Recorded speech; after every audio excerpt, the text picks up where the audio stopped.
Այցհեյմերի հիվանդությունը դասվում է կենտրոնական նյարդային համակարգի նեյրոդեգեներատիվ հիվանդությունների շարքին և բավական հաճախ է հանդիպում։ Համարվում է, որ 65 տարեկանից հետո մարդկանց 10-ից 15%-ը, իսկ 80 տարեկանից հետո 20%-ը ու ավելին տառապում են Այցհեյմերի հիվանդությամբ։ Հիվանդության ժամանակ ուղեղում տեղի է ունենում նյարդային բջիջների ատրոֆիա, ինչի արդյունքում փոքրանում են ուղեղի ծավալը, գալարները, լայնանում են գալարների միջև եղած ակոսները և ներուղեղային փորոքային համակարգը։ Ատրոֆիան հիմնականում տեղի է ունենում ուղեղի ճակատային, գագաթային, քունքային բլթերում, հիպոկամպի, մեյներտի բազալ կորիզի երկնագույն բծի շրջանում, բերելով նեյրոտրանսմիտերային փոխանակության, նյարդային իմպուլսների հաղորդականության խանգարման։ Հաստատված է, որ այս հիվանդության ժամանակ հատկապես ացետիլխոլինային կապն է խանգարվում ացետիլխոլինի քանակի պակասի հետևանքով։ Քանի որ Այցհեյմերի հիվանդության պատճառը դեռևս վերջնականապես հայտնի չէ, չկան նաև հստակ ռիսկի գործոններ, որոնք կարող են նպաստել այս հիվանդության զարգացմանը։ Այցհեյմերի հիվանդության էթիոլոգիային վերաբերող տասնյակ տեսություններ կան, սակայն դեռևս որևէ մեկը վերջնականապես հաստատված չէ։ Արդյոք այն ժառանգական հիվանդություն է։ Ներկայումս շատ աշխատանքներ են կատարվում Այցհեյմերի հիվանդության գենետիկ ծագումը պարզելու համար։ Այս տեսության օգտին խոսում է այն փաստը, որ ժառանգականության մեջ Այցհեյմերի հիվանդության առկայության դեպքում սերունդների մոտ վերջինիս զարգացման հավանականությունը մի քանի անգամ ավելի շատ է։ Այժմ անգամ որոշ գենային մուտացիաներ են հայտնաբերվել այս հիվանդների մոտ։ Ո՞րն է դեմենցիայի և Այցհեյմերի հիվանդության տարբերությունը։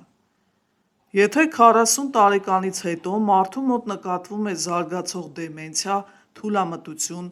ինտելեկտի իջեցում, հիշողության վատացում, որը 6 ամսից ավել է տևում, ապա կարելի է մտածել Այցհեյմերի կամ որևէ այլ հիվանդության մասին։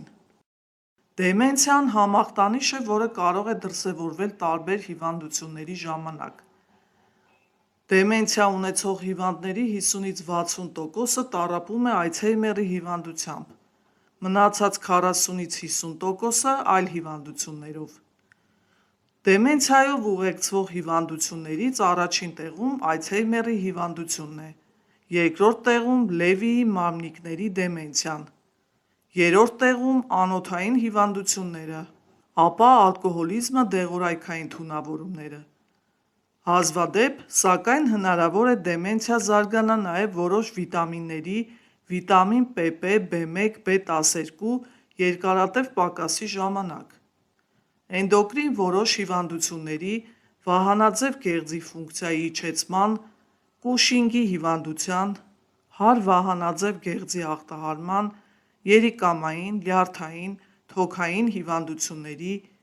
իմունային անբավարարության, քրոնիկական հիվանդությունների, նեյրոսիֆիլիսի, տուբերկուլյոզի,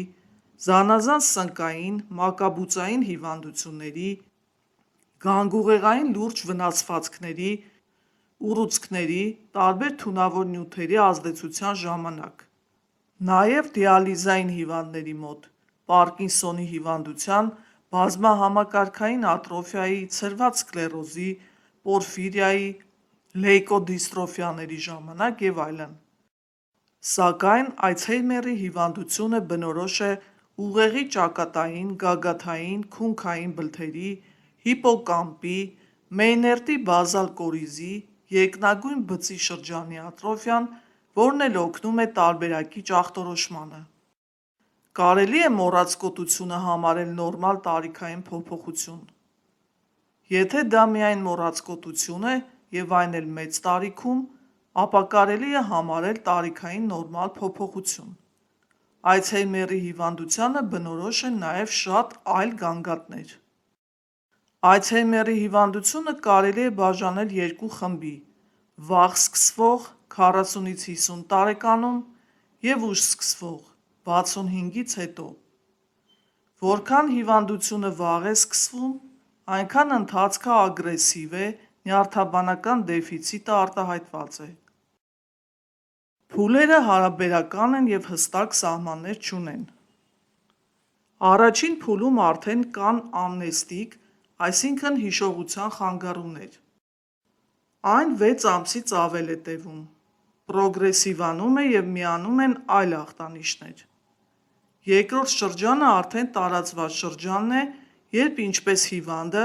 այնպես էլ հարազատները արդեն զգում են վիճակի լրջությունը և դիմում են նյարդաբանի։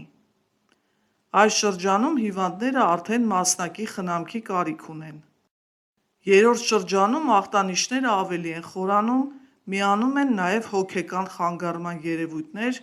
հիվանդները արդեն ունեն մշտական խնամքի կարիք և վտանգավոր կարող են լինել և իրենց, և շրջապատի համար։ Սկզբնական շրջանում Ալցհեյմերի հիվանդությունը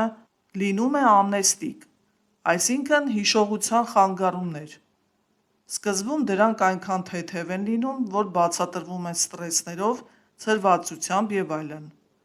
Ապա հիվանդությունը պրոգրեսիվանում է և միանում են այլ ախտանիշներ, աշխատունակության իջեցում, հետաքրքրությունների շրջանակի նեղացում, բնավորության անկայունություն, տագնապի զգացում, խոսքի խանգարումներ։ Հիվանդը միևնույն բանը կարող է մի քանի անգամ ասել, բառերը լավ չարտասանել, ճանաչողական ֆունկցիայի, ինտելեկտի իջեցում, տարածական ապակողմնորոշում։ Առաջանում են կենցաղային դժվարություններ, երբ հիվանդը ինքնուրույն չի կարողանում պարզ առօրյա գործողություններ կատարել, անգամ հասարակ թվաբանական հաշվարկ անել, կարդալ, հագնվել, տաբատը կարող է գլխին հագնել, գուլպան ձեռքին և այլն, գազօջախը վառել։ Հաջորդ փուլում առաջանում են հոգեկան խանգարումներ, տրամադրության փոփոխություն, տագնապային վիճակներ, գրգռվածություն, զայրույթ, ձառանցանքներ, խանդի արտահայտություններ, ծանր դեպրեսիա, էպիլեպտիկ ցնցումներ, գիտակցության կորուստ։ Այս շրջանում արդեն հիվանդները ունեն մշտական խնամքի կարիք և նրանց վարքը, գործողությունները կարող են վտանգավոր լինել ինչպես իրենց, այնպես էլ շրջապատի համար։ Այս հիվանդության ժամանակ ինտելեկտի իջեցման արդյունքում իրականացված սխալ գործողությունները կարող են վնաս պատճառել ինչպես հիվանդին, այնպես էլ շրջապատին։ Օրինակ, գազօջախը վառելիս հիվանդը կարող է հրդեհել տունը կամ պարզապես պատուհանից ցած նետվել, ինչպես նաև վնասել իրեն կամ շրջապատի մարդկանց։ Ինչպես է ախտորոշվում Ալցհեյմերի հիվանդությունը։ Եթե դեմենցիան 6 ամսից երկար է տևում և այլ հիվանդությունները բացառվում են, արդեն պետք է մտածել նեյրոդեգեներատիվ հիվանդությունների մասին, մասնավորապես Ալցհեյմերի հիվանդության մասին, որին բնորոշ է MRT հետազոտությամբ ուղեղի կեղևի ատրոֆիայի սպեցիֆիկ տեղակայումները ճակատային, քունքային և գագաթային շրջաններում։ Բուժումը միայն դեղորայքային է, որը առանձնապես մեծ արդյունավետություն չի տալիս։ Առաջին հերթին նշանակվում են ացետիլխոլինի քանակը ավելացնող դեղամիջոցներ, երկրորդ խումբը նոոտրոպ պրեպարատներն են ուղեղի բջիջների վիճակը լավացնող ազդեցությամբ։ Հաջորդը ախտանիշային բուժումն է՝ հակացավային, հակադեպրեսիվ, հանգստացնող դեղամիջոցներ և այլն։ Եթե բուժում չիրականացվի, հիվանդությունը քրոնիկական է, պրոգրեսիվող է, նույնիսկ բուժման դեպքում։ Պարզապես բուժման ժամանակ այդ ընթացքը ավելի դանդաղ է։ Երբ հիվանդը արդեն չի կարողանում հասարակ կենցաղային գործողություններ կատարել, հաց ուտել, հագնվել, սափրվել և այլն,